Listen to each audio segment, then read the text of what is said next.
right, we're ready.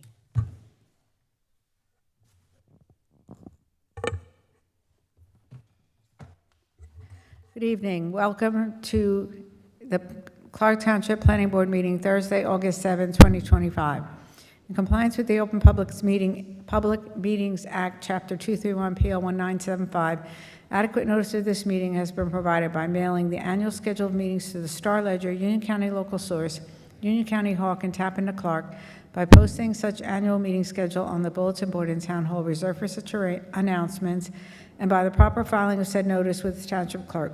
Formal action may be taken at this meeting. This meeting is a judicial proceeding. Any questions or comments must be limited to issues that are relevant to what the board may legally consider in reaching a decision, and decorum appropriate to a judicial hearing must always be maintained. I'm going to take attendance. Mayor Albanese, Mr. Ulrich. Here. Councilman Minetti, Mr. Koch. Here. Mr. Triola. Here. Mr. Altman, Mr. Steinberg. Here. Mr. Procado, Mr. Oroncio, Mr. Gribb. Here. Mr. Cruz. And Mr. Ricky. Okay, can we stand for the Pledge of Allegiance?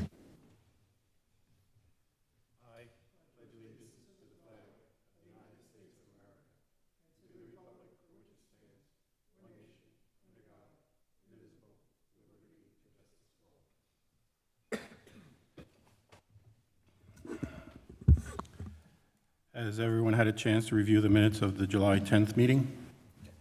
Any questions, comments? Seeing none, I make a motion to approve those minutes. May I have a second? Second. Thank you, Mike. All in favor? Aye. Any opposed? Minutes are accepted. All correspondence to the board is available at Town Hall for the public to review at their leisure. As such, I make a motion to dispense with the reading of the correspondence. Do you have a second? Second. Thank you, Lance. Mike? All in favor? Aye. Aye. Any opposed? It's approved. Site plan application memorialization. Disha Management LLC, 211 Westfield Avenue, Block 77, Lot 10. Has everyone had a chance to review the document? Any questions, comments on it? Hearing none, I make a motion to approve. Do I have a second? Second. Thank you, Mike. Roll call. Mike.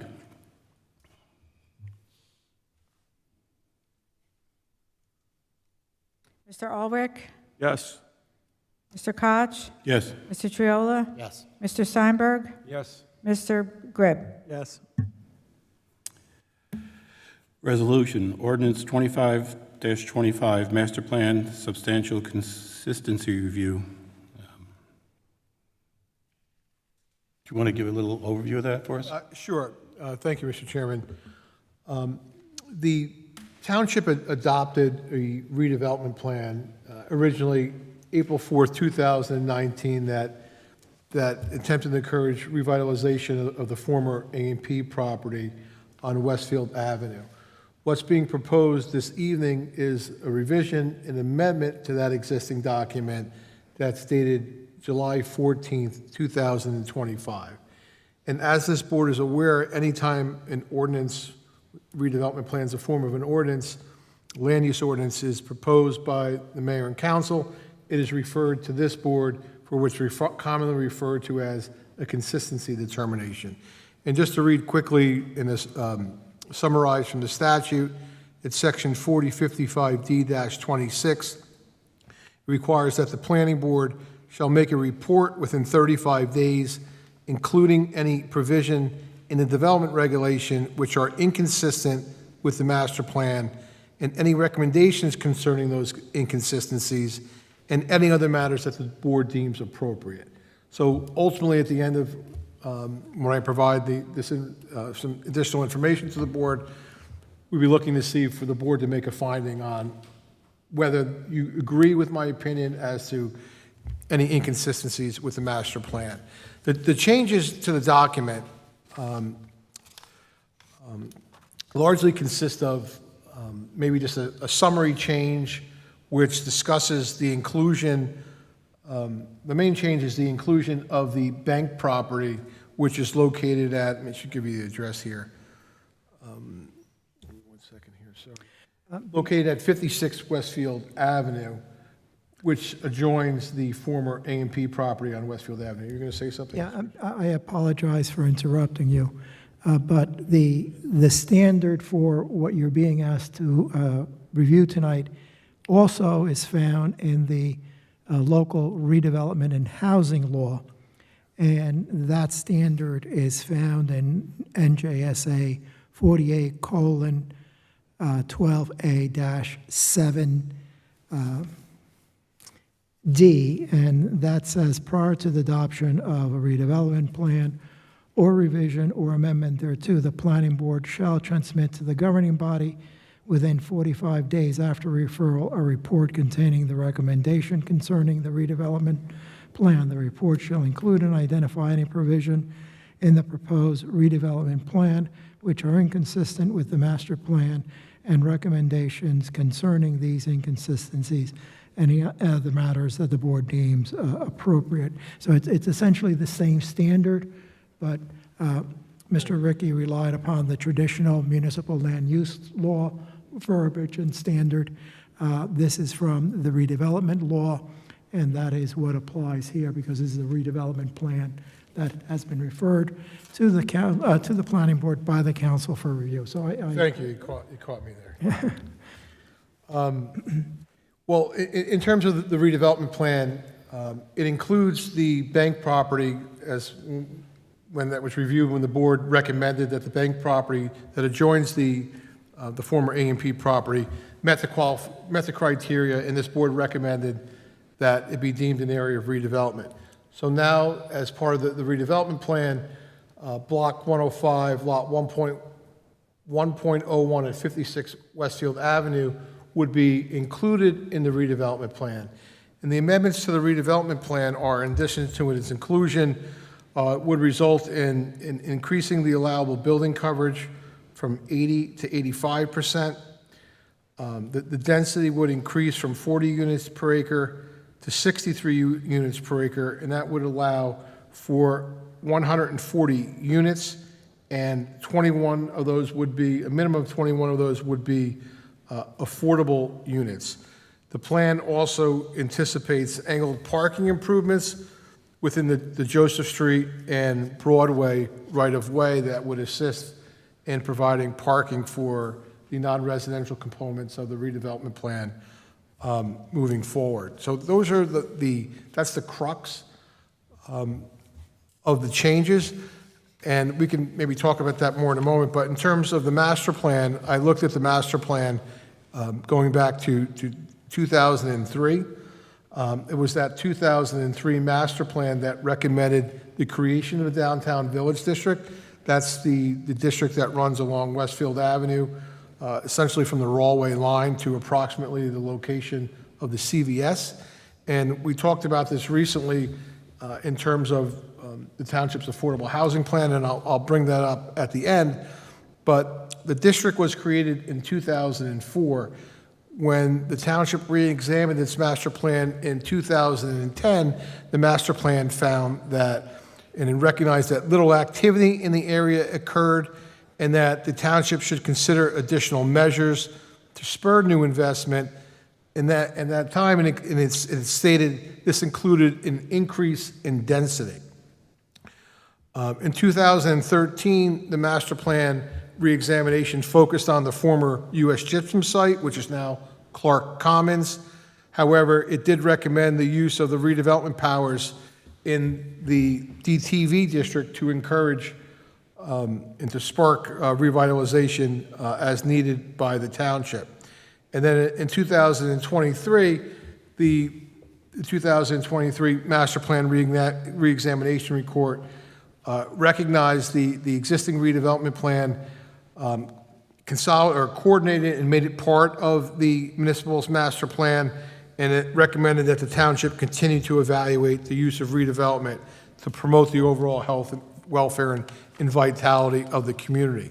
In terms of specifics as to densities and those type of parameters, the master plan does not have that level of specificity, but it was clear that this is an area where it wanted to encourage revitalization and growth in the township.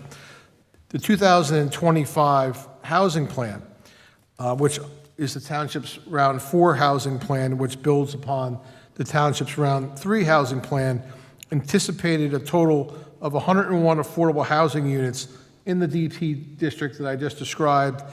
In addition to that, it included the A&P site. While it's largely located it's what was historically part of the DT district that was replaced with the redevelopment area, anticipated 18 units, or in total 119 affordable units at that location.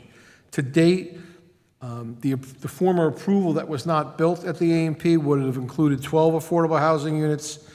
6 affordable housing units were approved at 2729 Westfield Avenue, just across the street, which are commonly referred to as the CODA tract there.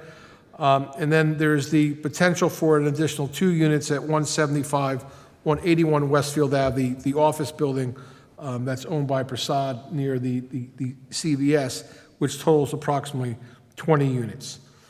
The redevelopment here seeks to add the vacant bake property that would help assist the township in meeting its affordable housing obligation. And in this form, it would allow those, the increase from the 12 approved units to, I said, approximately 21 units. So it would advance the affordable housing element of the master plan in that form.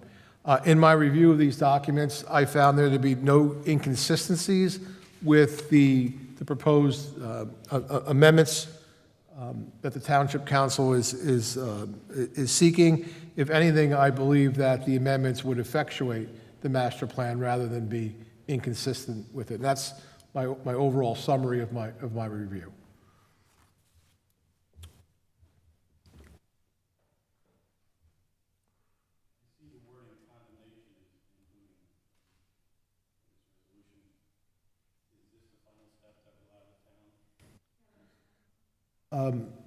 I see that, Yes. I see that the wording condemnation is included in this. Is this the final step for, if the town wanted to condemn the property? I'll defer the legal aspects of that to Mr. Cruz. The previous redevelopment area, not including the bank property, was a condemnation study. When the board took the additional study for the bank property, that was also a condemnation study. So if the township found it necessary to consider the use of its condemnation powers, you know, it does have that ability. My understanding is that the developer has come back to the table and will be following a site plan to this board if these changes are made shortly. So from at least what I've seen occurring, it does not seem that that would be a needed step in the short term. I agree with Mr. Ricky. Anyone else have any questions or comments?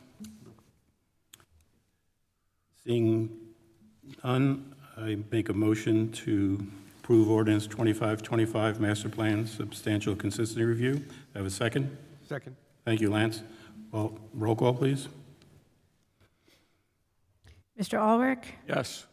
Mr. Koch? Yes. Mr. Triola? Yes. Mr. Steinberg? Yes. Mr. Brocato? I'm sorry, Mr. Gribb? Yes. Okay, resolution passed. Public session. Anyone from the public wishing to come forward and discuss any matters with this board, they may do so. As such, I make a motion to open the meeting to the public. Do I have a second? Second. Thank you, Mike. All in favor? Seeing no one come forward, I make a motion to close this to the public. Do I have a second? Second. Thank you, Lance. All in favor? Aye. Any opposed? Any new business? Well, not planning board business. I'm seeing a lot of new cable wire going up around town. Is something, we're getting an upgrade from Xfinity or is somebody else coming in? Yeah, we brought Altice in, so Altice is now going to be offering, and we're potentially bringing in a third. I guess about 2.5 years ago, when the mayor, former mayor, asked me to, contact other providers. So we contacted a bunch of providers. And so far, Altice took us up on it. Verizon did not want to take us up on it. We still have Xfinity, and like I said, we may have another one, fingers crossed, and we'll probably know on the 18th, by the 18th of this month. Okay. So there could be, by the end of the year, 3 internet providers in town. Is Altice Optum? Yes, Thank you very much for that. you're welcome. Any old business? Seeing none, our next meeting is September 4th.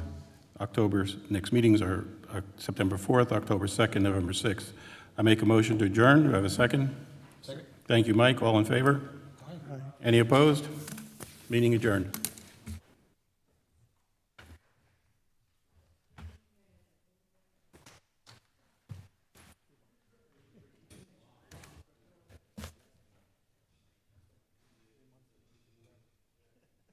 To have it included to meet the criteria